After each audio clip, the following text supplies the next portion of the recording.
Hi everyone, my name is Jamie and this is my video blog for Ethical Violations in Board Discipline Module 6 for COUC 501 Ethics. I will be discussing the state of South Carolina laws and code of ethics for professional counselors and the American Counseling Association in my video.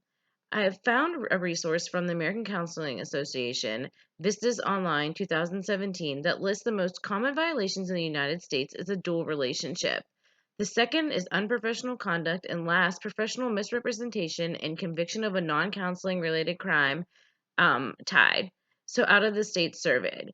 As I read through the article, I was shocked to see that out of the states had such a high percentage of counselors who were not following up with their continuing education credits, and that counselors violated the dual relationship code of ethics.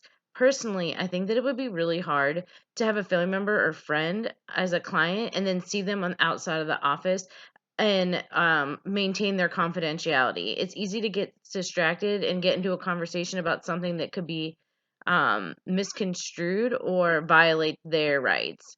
This is a line that I would never cross by having a friend or a family member as a patient.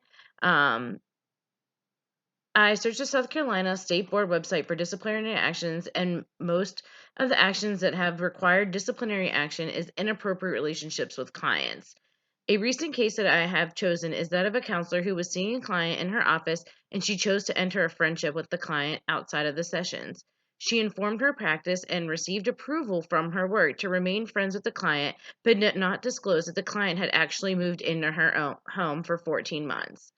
The counselor violated American Counseling Association 2014 Code of Ethics A.6b, extending counseling boundaries when she allowed the client to move into the home to be able to save money. Also, ACA 2014 Ethical Code A.6e, non-professional interactions or relationships other than sexual or romantic interactions or relationships.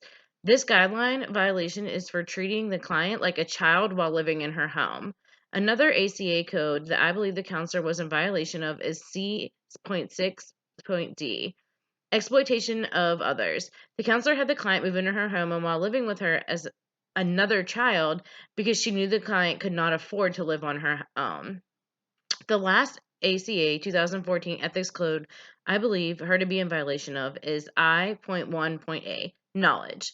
This is standard and describes that a counselor is responsible for knowing ACA ethical codes, state ethical codes, and ethical standards that are set forth by her employer.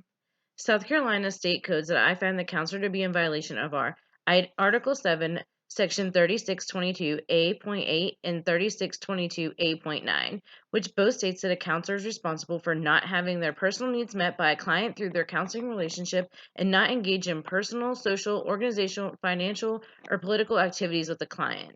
The next South Carolina ethics code I find in violation is Article 7, Section 3622.A.13, where professional counselors must always be accountable for their behavior and what they are damaging to the counseling profession.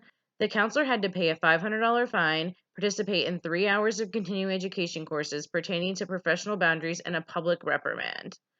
The American Counseling Association 2014 C.2G and F.5b state that impaired counselors must monitor themselves for any mental or physical problems that would hurt their client or their ability to provide clients with proper counseling, and that counselors notify their supervisors and limit the interactions with clients until they have determined the proper actions have been taken so that they may engage with clients again safely.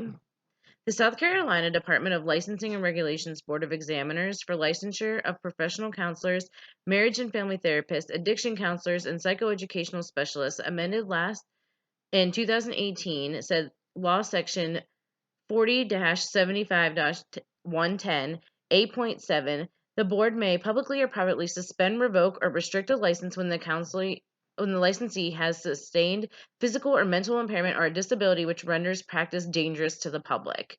The South Carolina Licensing Regulation Board 2001, Chapter 36, Article 6, Treatment for Impaired Practitioners 2001, that counselors should self-report or be reported by colleagues when displaying any behaviors that would cause the practitioners to not be able to perform job duties properly.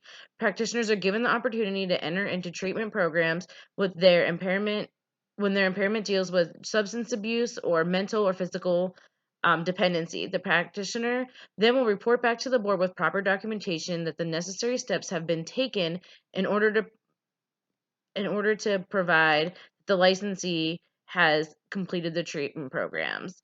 Um, the board maintains the right to continue to revoke, suspend, or restrict a license, especially if the counselor is found in violation of their um, impaired practitioners policy and does not complete those treatment programs. So that brings the question that I have. Why didn't the counselor in question receive more guidance from her supervisor when she alerted her practice of the relationship with the client? They were aware of the relationship between the two, so why didn't they try to help stop the situation before it escalated? Have a good day.